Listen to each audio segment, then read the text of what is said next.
안녕하세요. 대단히 반갑습니다. 그림난 잔영TV 이종수입니다. 이번 시간은 1323번째 시간으로 LA 컨피덴셜이라는 글을 읽어드리겠습니다. LA 컨피덴셜 양유창.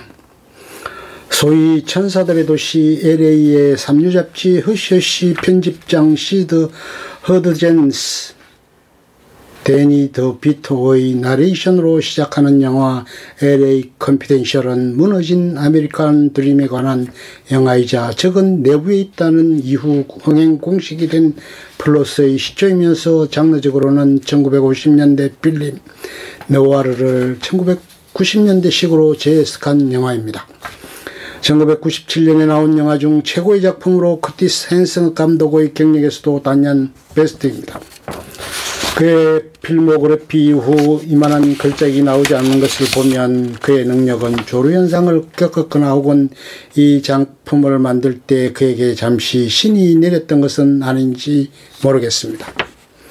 커티스 핸슨은 이 영화 이전에 배드 인 블루언스, 요람을 흔드는 손, 리버 와일드를 만들었지만 모두 걸작이라기보단 괜찮은 수준의 영화들이었습니다. 텐트폴로 우뚝 솟은 LA 컨피덴셜 이후 만든 영화로는 원더보이스, 8마일 정도가 있지만 사실 그다지 기억에 남는 작품은 아니었습니다. 최근엔 건강이 악화돼 신장수술을 받는 등 영화에서는 손을 놓고 있다고 하는군요. 커티스 핸슨과 함께 이 영화를 만든 사람들 역시 최고의 인재는 아니었습니다. 물론 지금 기준으로 보면 명배우들의 젊은 시절을 볼 수 있지만 당시에 그들은 최고가 아니었습니다. 러셀 크로우와 케빈 스페이시, 가이 스피어스는 막 헐리우드에서 연기를 시작한 배우였고 커티스 핸슨과 함께 각본을 맡은 브라이언 헬켈랜드의 경력은 나이트메어 4에 불과했습니다. 데니 더 비토와 제임스 크로멜은 물론 유명했지만 이미 전성기가 지난 시기였습니다. 오직 킴 베이싱어만이 슈퍼스타였을 뿐입니다. 또 이 영화의 원작인 제임스 엘로이의 소설 역시 당시엔 베스트셀러가 아니었습니다. 엘로이가 1990년 출간한 LA 4부작 중 동명 세 번째 소설이 원작인데 나머지 세 작품은 블랙 달리아, 빅 노웨어, 화이트 재즈, 느와르 편들은 열광했지만 대중적인 소설은 아니었습니다. 워낙 이야기가 방대하고 내용이 복잡했기 때문이었죠. 엘로이마저 자신의 소설은 영화화가 쉽지 않을 거라고 장담하고 다녔다고 합니다. 이처럼 중간 레벨의 감독이 막 신인티를 벗어나려는 배우들과 함께 베스트셀러도 아닌 소설을 각색해 만든 영화가 LA 컨피덴셜입니다. 그것도 1953년 LA를 배경으로 하는 장르는 액션도 아닌 선과학이 구분이 뚜렷하지도 않은 느와르 스릴러입니다. 이게 왜 독특한지 알려면 1997년 할리우드의 개봉작들을 살펴봐야 합니다. 우선 1997년의 최대 히트작은 타이타닉입니다. 제임스 카메론의 말처럼 전 세계를 제패했죠.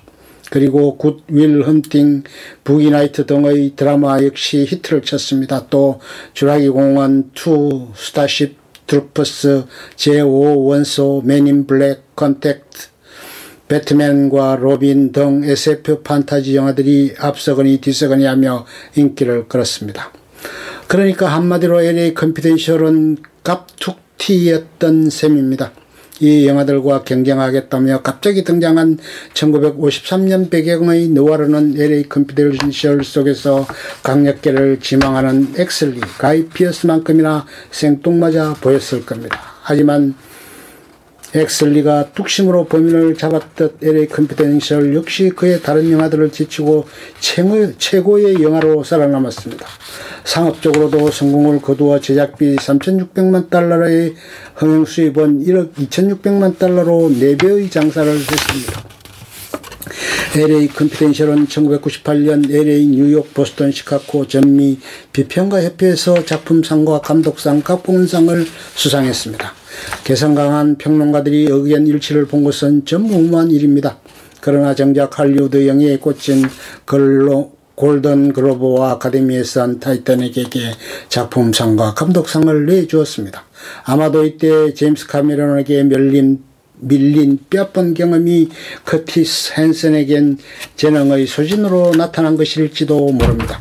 하나의 히트곡만 남기고 사라진 가수를 원히트 원더라고 하는데 이 경우엔 한 편의 글장만 남기고 사라졌으니 원 마스터피스 원더라고 해야겠군요.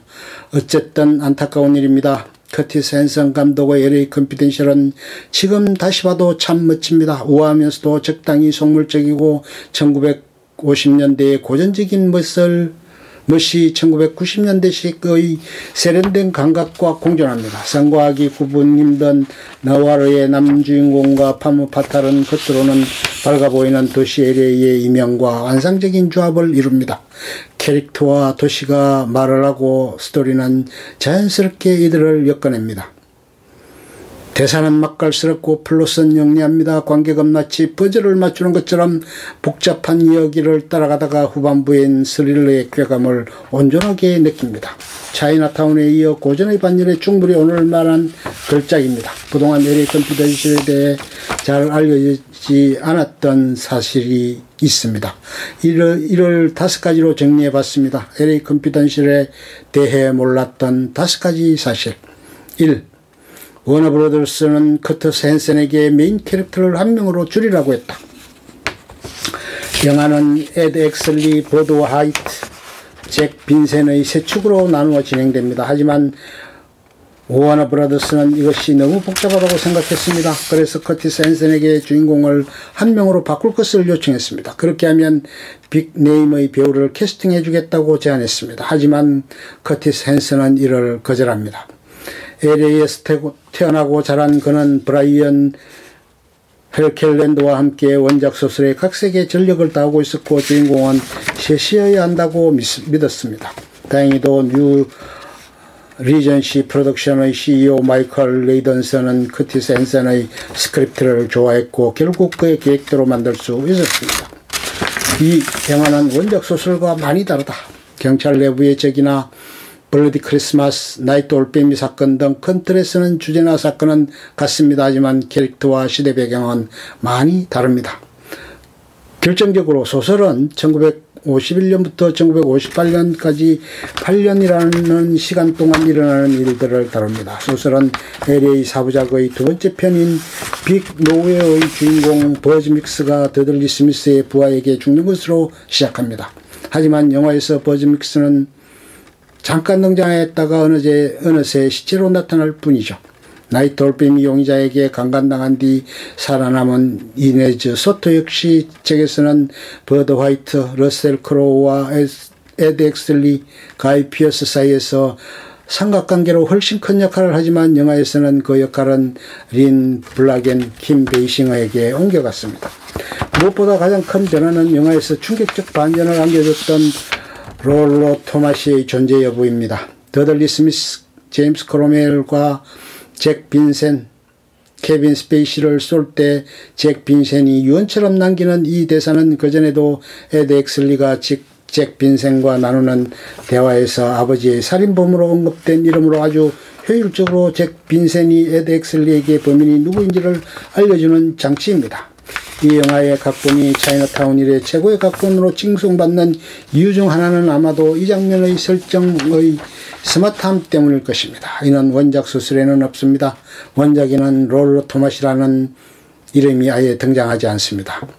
그 대신 소설에서 잭 빈슨은 타락수에 의해 거의 우발적으로 죽습니다. 더들리 스미스가 갱단의 두목이라는 것은 이 소설의 전작인 빅 노웨어의 이미 나오기 때문에 소설 LA 컨피덴셜에서는 초반부터 더들리 스미스가 왜 갱단 두목이 됐는지 동기를 설명하는 데 많은 분량을 할애합니다. 따라서 영화 롤러 토마시는 순전히 시리즈가 아닌 이 영화만의 아주 멋진 장치였던 셈입니다. 또 소설에서 엑슬리의 아버지는 영화에서 달리 자살로 생을 마감했고 그 대신 형이 살해당했습니다. 영화에서 엑슬리의 아버지는 소설 속 아버지와 형을 결합해 만든 인물인 셈입니다. 소설에서 더들리 스미스는 죽지 않고 살아남아 다음 편인 화이트 재즈에까지 등장합니다. 3. 커티스 헨슨은 촬영에 들어가기 전 작은 영화제를 열었다. 배우들과 스태프를 모아놓고 자신의 영감받은 영화들을 상영하는 작은 영화제를 여는 이유는 그들에게 레퍼런스를 던져주기 위함입니다. 감독이 생각하는 바를 툭 던져놓음으로써 각자 맡은 역할을 할 때 참고하라는 것입니다. 마틴 스콜세지와 크리스토퍼 놀란도 이렇게 합니다. 당시 상영한 영화들의 목록은 다음과 같습니다. 빈센트 마넬리의 The Bad and Beautiful, Some Came Running, 니콜라스 레이의 In the Lonely Place, 돈 시거의 The Lineup, Private Hell 36, 로버트 알드리치의 Kiss Me Deadly, 더글라스 셔커의 The Tarnished Angels, 스탠리 큐버릭의 The Killings, The Killing 등입니다. 그 인연을 강조하기라도 하듯 영화 속 The Bad and Beautiful은 상영 중인 극장이 등장하기도 합니다. 1950년대 장면 대부분 LA 시내에서 찍었다. 무려 40년 전 배경이지만 LA 시내에 당시 건물들이 많이 남아있었고 예산이 적었기 때문에 대부분 장면을 로케이션으로 찍었습니다. 마지막 장면의 빅토리아 모텔만 세트 촬영이었습니다. 영화 속 경찰본부로 등장하는 곳은 영화 드라그넷에서도 경찰본부로 등장합니다. TV 시리즈 속편이 만들어질 뻔했다. 뉴 리전시는 영화를 만들기 전부터 이 소설을 미니 시리즈로 만들고 싶어 했습니다. 마침내 2000년 TV 시리즈 파일럿이 공개됐는데요. 주인공은 잭 빈센 역을 맡은 키프 서들랜드였습니다. 영화에서 실패한 원톱이 TV에서 불화한 것이죠. 조스 홉킨스가 버즈 화이트 역, 데이빗 콘레드가 에드 엑슬리 역, 프로스 테일러가 빈스가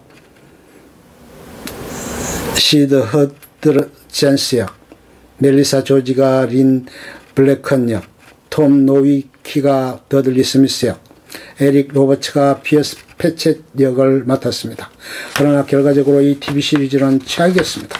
캐스팅부터 배역에 맞지 않았고 플러스는 전형적인 경찰 액션에 불과했습니다. 결국 파일럿에 그쳤을 뿐 정식 TV 시리즈로는 제작되지 못했죠. 마지막으로 LA 컨피데레이션과 함께 제임스 엘로이의 LA 사부작을 이루고 있는 나머지 세 편의 영화와 상황을 살펴볼까요? 향만한 아우 없다고 아쉽게도 나머지 세 편의 영화는 그다지 신통치 않습니다. 첫 번째 소설 블랙 달리아는 2006년 브라이언 더 팔마에 의해 만들어졌지만 최악의 평가를 받았고, 화이트 재즈는 더 그레이의 조 캐너한 감독이 준비했지만 무기한 보류 상태입니다. 조지 클루니가 주연을 맡기로 했다가 하차하는 우여곡절을 겪기도 했습니다. 소설에 등장하는 더들리 스미스의 극중 이름을 바꾸기도 하고 LA 컨피덴셜에서 그가 죽었으니까. 커티스 헨슨과 브라이언 헬켈랜드도 각색에 참여하기도 했지만 이후 커티스 헨슨이 심장수술을 받는 등 건강이 악화돼 현재 진행 상황은 알 수 없는 상태입니다. 마지막 빅 노웨어라는 I am 러버의 이탈리아 감독 루카 구아다니노가 각색 중입니다. 끝! 좋으면 좋아요, 구독, 알림 설정 눌러주세요. 감사합니다.